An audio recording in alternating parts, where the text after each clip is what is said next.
Partai Demokrasi Indonesia Perjuangan (PDIP) di Kabupaten Badung mulai merapatkan barisan.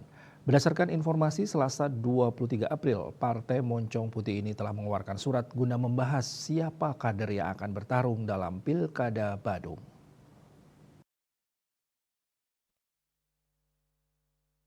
Sejumlah pasangan calon pun mulai digadang-gadang akan mewakili PDIP Badung merebut kursi Bupati dan Wakil Bupati 2024-2029. Sebut saja Adi Arnawo Bimanata, Bagus Alit Sucipta Bimanata, Adi Arnawo Putu Parwate, dan Anom Gumanti.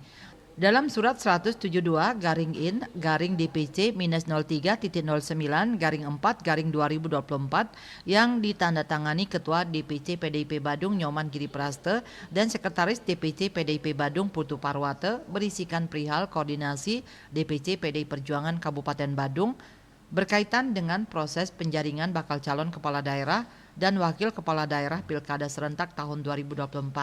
Sekretaris DPC PDIP Badung Putu Parwate saat dikonfirmasi Selasa 23 April tak menampik adanya surat tersebut.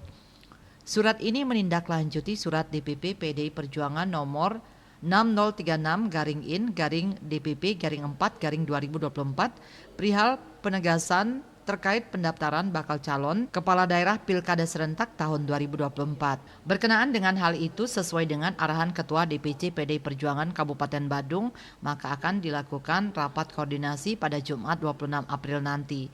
Menurutnya, rapat akan diikuti oleh fungsional DPC PDI Perjuangan Kabupaten Badung, Ketua, Sekretaris, dan Bendahara PAC PDI Perjuangan se-Kabupaten Badung dengan anggota fraksi PDI Perjuangan DPRD Kabupaten Badung. Semua anggota wajib hadir. Ditanya apakah siap maju di Pilkada Badung, Putu Parwate mengaku siap dicalonkan sebagai Bupati Badung jika partai menugaskannya. Parwate Bali Pos melaporkan.